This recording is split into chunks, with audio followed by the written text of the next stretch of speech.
Hello, welcome back to the channel. Today I'll be taking you through one of the chess games which inspired Garry Kasparov to play fantastic chess at top level.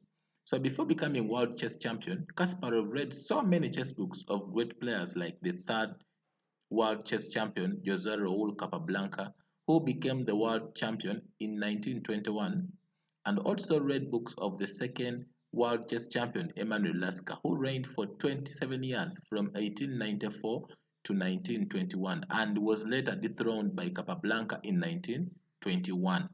Not forgetting, GM Efim Kogan also had great theory. So Kasparov landed on this game and he also analyzed it in his book. So this is a game between GM Efim Kogan and GM Efim Kogan. I would like to show you a photo if you can be able to recognize these players.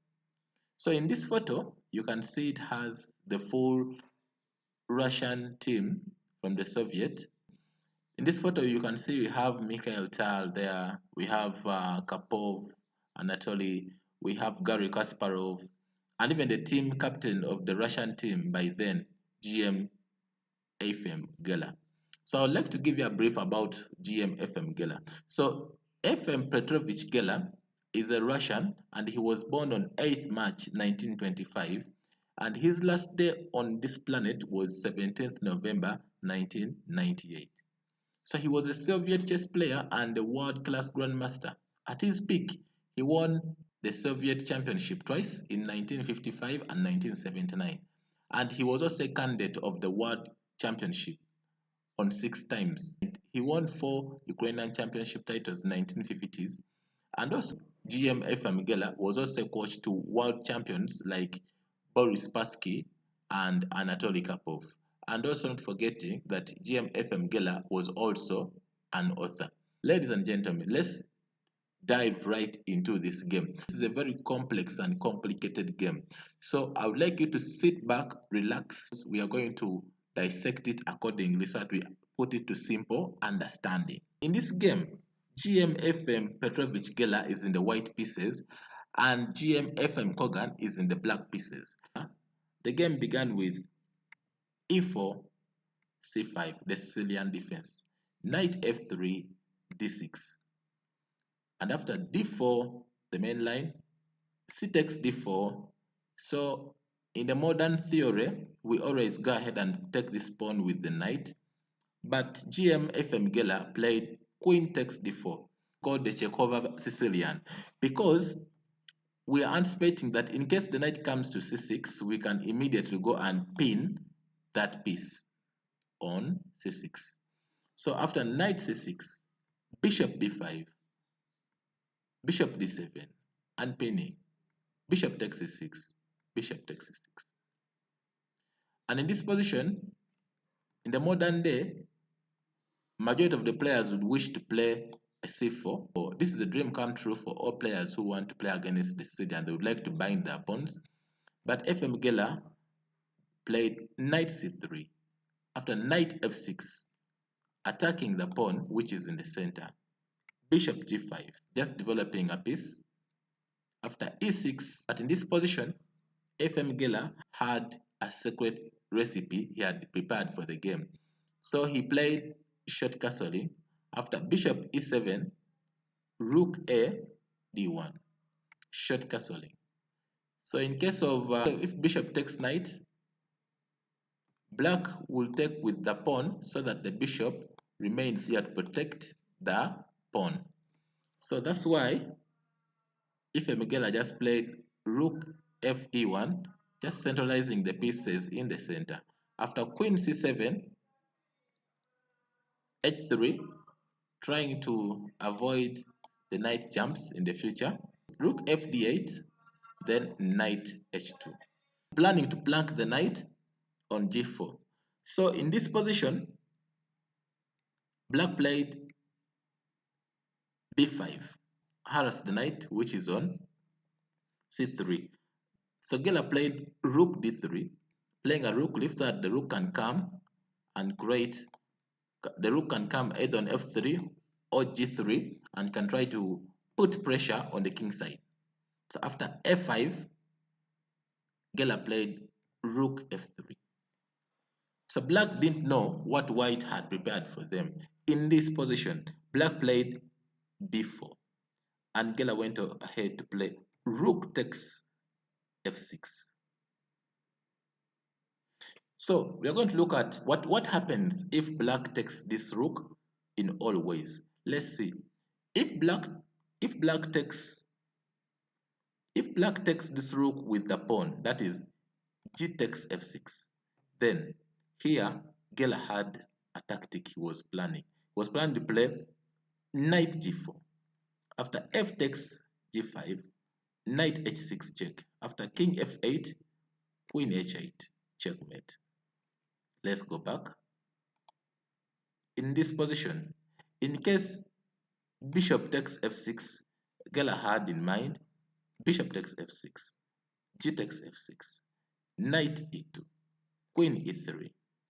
After king h8, knight g3, rook g8, queen f3, coming to attack the pawn which is on f6, rook g6 defending, knight g4, and after bishop d7, in case taking over this diagonal, in case anything lands on this square of f5, bishop was planning to take it. After knight e3, defending our pawn on c2. If you look at this position, this is an equal position. So that's why in this position, black even didn't think of, GM Kogan didn't even think of taking the rook. So he went ahead and played b takes c3. And in this position, Geller played knight g4. So after h5, Garry Kasparov recommended that for him, in this position, he would play knight h6 check. And after pawn takes h6, he would play rook takes h6. He would play rook takes h6 because now the queen and the rook are threatening checkmate in one. After e5, then queen e3, f6, bishop h4. And after king g7, then bishop takes f6, bishop takes f6, rook takes f6, king takes f6, queen h6 check. And after king f7, queen h7 loses the queen which is on c7. Let's go back.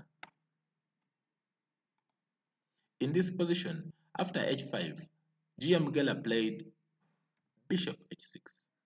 Black dared not take any piece and he played e5. If you look at this position, black is attacking four pieces of white and he cannot touch any of them. Queen e3. What happens if black takes any of the pieces? So if black plays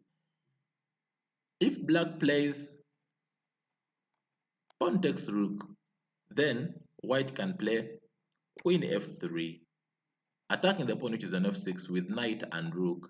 And if pawn takes g4, queen takes g4, and it's checkmate in 2 moves. Let's go back. In this position, after queen f3, if black played king h7, then white can begin with queen f5 check. And after king h8, white can play knight takes f6. And in case of bishop takes e4, to deflect the queen, then we go ahead and play rook takes e4, bishop takes f6, queen takes f6. And after king g8, queen g7 is a checkmate. Let's go back. In this position, in case black plays pawn takes bishop, white can begin with knight takes h6. After king f8, rook takes f7, king e8, queen goes to g3, threatening to come and play queen g7 and pinning the pieces which are on the 7th rank. After rook c8, queen g7, rook a7, defending the bishop which is on e7, knight g8, attacking the bishop which is on g7, which is on e7, king d8, rook takes e7, queen takes e7, knight takes e7, rook takes e7, and after queen f8 check, king d7, queen f5 check, king c7, and b takes c3. This is a game which can be easily played and won. So let's go back. So in this position, all pieces are untouchable. So black decided to play h times g4, taking the knight, which was on g4. So Geller played bishop takes g7. Black has two choices to pick on. If bishop takes f6, then bishop takes f6, threatening checkmate in a few moves. So black has to play king f8, running away from all the possible checks.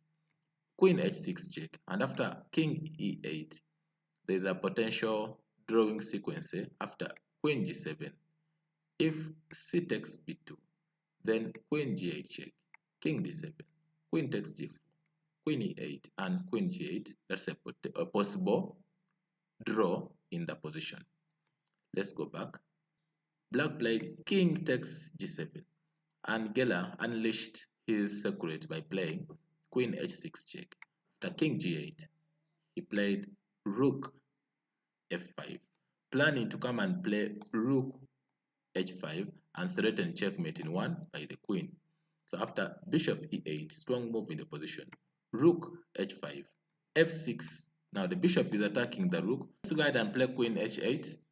The king can try to run from here, here, and run away. So that's why white played rook h4, and after queen c8, attempting to play rook takes g4.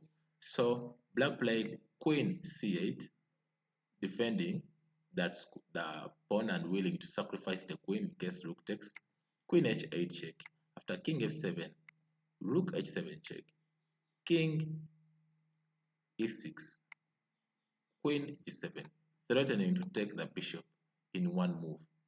So in case of queen c7, to defend that bishop, then queen takes g4.